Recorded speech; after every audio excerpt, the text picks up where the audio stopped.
tenemos el placer de presentarles las grabaciones inéditas de los relatos del Dr. Watson sobre las extraordinarias hazañas del detective Sherlock Holmes. Los casos de Sherlock Holmes. Hoy les ofrecemos la 14ª y última entrega de Estudio en Escarlata.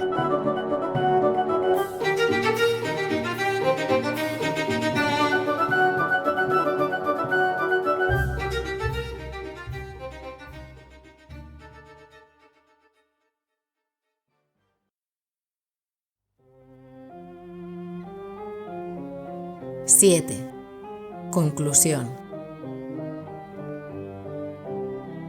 Se nos había advertido a todos que debíamos comparecer ante los magistrados el jueves, pero cuando llegó el jueves no hubo ocasión para testimoniar.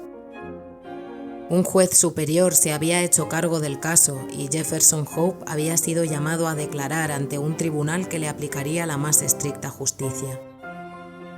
La misma noche de su captura reventó el aneurisma y por la mañana lo encontraron tendido en el suelo de su celda, con una plácida sonrisa en el rostro, como si en los momentos anteriores a la muerte hubiera mirado hacia atrás y hubiera visto una vida provechosa y una tarea bien realizada. «Esta muerte enfurecerá a Gregson y Lestrade», observó Holmes cuando hablamos del caso la tarde siguiente. «¿En qué quedará ahora la fama que les iba a procurar?» «No veo que ellos hayan desempeñado un gran papel en esta captura», respondí.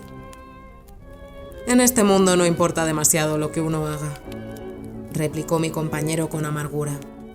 «Lo importante es de lo que uno es capaz de convencer a la gente que ha hecho». «Lo mismo da», prosiguió después de una pausa en tono más animoso. «No me hubiera perdido esta investigación por nada del mundo. No hay un caso mejor entre todos los que recuerdo. Aunque era sencillo, presentaba algunos puntos muy instructivos». «Sencillo». «Bien, la verdad es que no puede calificarse de otro modo», dijo Sherlock Holmes sonriendo ante mi sorpresa. «La prueba de su intrínseca sencillez es que, sin otra ayuda que unas deducciones de lo más corrientes, he podido capturar al criminal en menos de 3 días». «Es verdad», reconocí. «Ya le había explicado a usted que todo lo que escapa a lo corriente es antes un indicio que un estorbo. Para resolver un problema de esta índole es de capital importancia razonar hacia atrás. Se trata de una práctica muy útil, y muy sencilla además, pero que la gente no ejercita demasiado. En los asuntos cotidianos es más útil razonar hacia adelante, y por ello se desdeña la otra posibilidad. Por cada 50 individuos capaces de razonar sintéticamente, hay uno capaz de razonar analíticamente». «Confieso», dije, «que no acabo de comprenderlo». «No esperaba que lo hiciese. Veamos si puedo exponerlo con más claridad. La mayoría de la gente, si usted les describe una serie de hechos, le dirá cuál va a ser el resultado. Son capaces de unir estos hechos en su mente y deducir de ellos lo que va a ocurrir.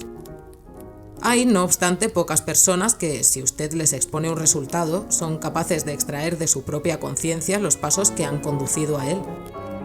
A esta facultad me refiero cuando hablo de razonar hacia atrás o analíticamente».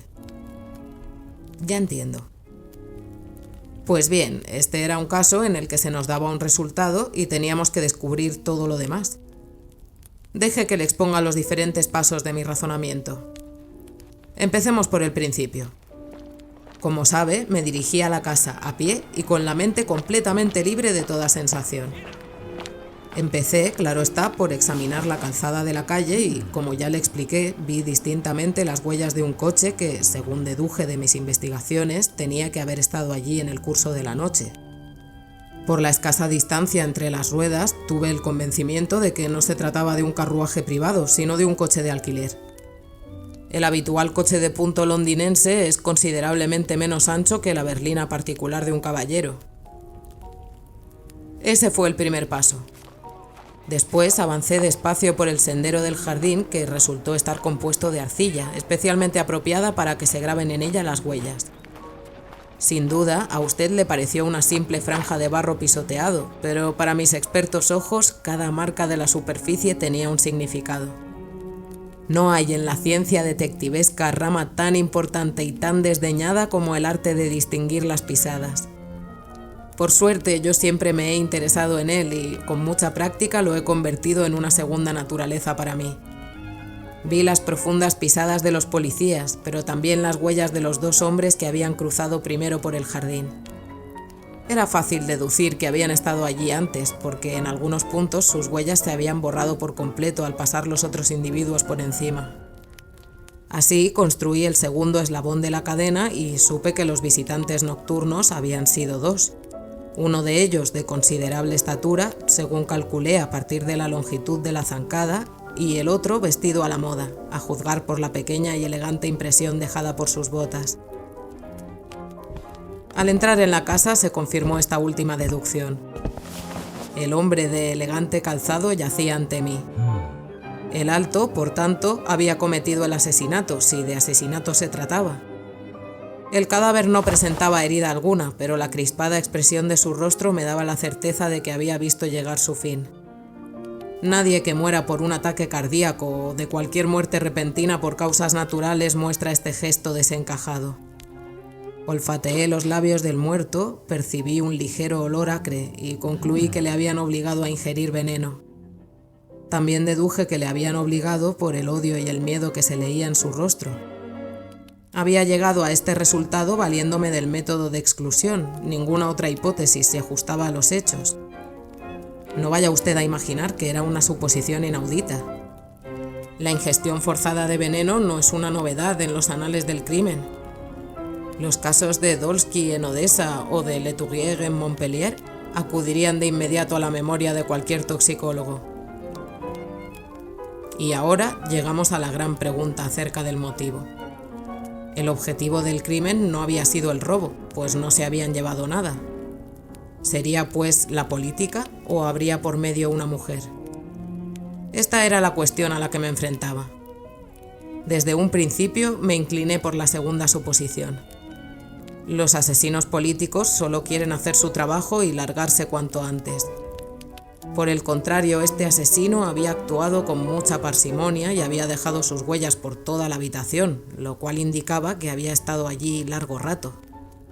Tenía que haber sido un agravio personal y no político el que había provocado una venganza tan metódica. Cuando se descubrió la inscripción en la pared, me ratifiqué todavía más en mi opinión.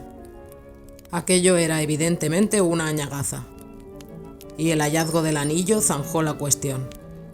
Era obvio que el asesino lo había utilizado para que la víctima recordara a alguna mujer muerta o ausente. Al llegar a este punto, le pregunté a Gregson si en su telegrama a Cleveland había solicitado información acerca de algún aspecto concreto del pasado del señor Drever. Usted recordará que respondió que no. Entonces procedí a escudriñar con cuidado la habitación y el resultado confirmó mi opinión acerca de la estatura del asesino y me proporcionó los detalles adicionales del cigarro Trichinopoly y la longitud de las uñas. Como no vi señales de lucha, había llegado ya a la conclusión de que la sangre que cubría el suelo había brotado de la nariz del asesino a consecuencia de la excitación. El rastro de sangre coincidía con las huellas de sus pisadas. Es raro que un individuo, a menos que sea muy vigoroso, pueda sufrir este efecto a causa de la emoción, y aventuré la opinión de que el asesino era un hombre robusto de rostro rubicundo. Los hechos han demostrado que mi deducción era correcta. Tras abandonar la casa, hice lo que Gregson había omitido. Telegrafié al jefe de policía de Cleveland, limitándome a pedir información sobre las circunstancias relacionadas con el matrimonio de Enoch Drever. La respuesta fue concluyente. Me notificó que, en cierta ocasión, Drever había solicitado la protección de la ley contra un antiguo rival en amores, llamado Jefferson Hope, y que el tal Hope estaba actualmente en Europa. Ahora yo sabía que tenía la clave del misterio en mis manos y que lo único que faltaba era detener al asesino. Había llegado a la conclusión de que el hombre que entró en la casa de Drever no era otro que el conductor del coche. Las huellas de la calle mostraban que el caballo se había movido de un lado a otro, cosa que no habría hecho de haber estado alguien a su cuidado. ¿Y dónde podría encontrarse el cochero si no estaba junto a su caballo? Además, es absurdo suponer que un hombre en su sano juicio cometería un crimen premeditado ante los ojos, por así decirlo, de una tercera persona que con seguridad lo denunciaría. Por último, suponiendo que un hombre quiera perseguir a otro a través de Londres, ¿qué mejor recurso puede adoptar que conducir un coche público? Todas estas consideraciones me llevaron a la ineludible conclusión de que encontraría a Jefferson Hope entre los cocheros de la metrópoli. Si lo había sido, no había razón para suponer que había dejado de serlo. Por el contrario, desde su punto de vista, cualquier cambio repentino podría atraer la atención sobre él. Era probable que, al menos por un tiempo, siguiese desempeñando su trabajo. No vi motivos para suponer que lo hiciera bajo un nombre falso. ¿Por qué iba a cambiar de nombre en un país donde no era conocido por nadie? Así pues, organicé a mi cuerpo detectivesco de golfos y los envié sistemáticamente a todos los propietarios de coches de alquiler de Londres hasta que localizaron al hombre que buscaba. Usted guarda todavía el recuerdo reciente de lo bien que desempeñaron su cometido y de la rapidez con que yo saqué provecho de ello. El asesinato de Stangerson fue un incidente completamente inesperado, pero en cualquier caso nos hubiera sido difícil impedirlo. A través de él, como usted sabe, conseguí las píldoras, cuya existencia, por otra parte, ya había conjeturado. Como ve, todo consiste en una cadena de secuencias lógicas sin rupturas ni grietas. «Es asombroso», exclamé. «Sus méritos, Holmes, deberían de ser públicamente reconocidos. Debería publicar una relación del caso. Si no lo hace, lo haré yo por usted». «Haga usted lo que quiera, doctor», respondió. «Mire», prosiguió, tendiéndome un periódico. «Fíjese en esto». Era el Eco del día, y el párrafo que me señalaba estaba dedicado al caso en cuestión. El público, decía, se había perdido un caso sensacional con la repentina muerte de un tal Hope, sospechoso de haber asesinado al señor Enoch Drever y al señor Joseph Stangerson. Probablemente ya no se conocerán nunca los detalles del caso, aunque sabemos de buena fuente que el crimen ha sido consecuencia de una antigua y romántica enemistad, en la que el amor y el mormonismo desempeñaron un papel principal. Al parecer, las dos víctimas pertenecieron, de jóvenes, a los santos del último día, y Hope, el preso fallecido, también procedía de Salt Lake City. Aunque el caso no hubiera tenido otros efectos, pone al menos de manifiesto, de modo destacado, la impresionante eficacia de nuestro cuerpo de policía, y servirá de lección a todos los extranjeros para que tengan la precaución de dirimir sus conflictos en sus propios países, en lugar de traerlos a suelo británico.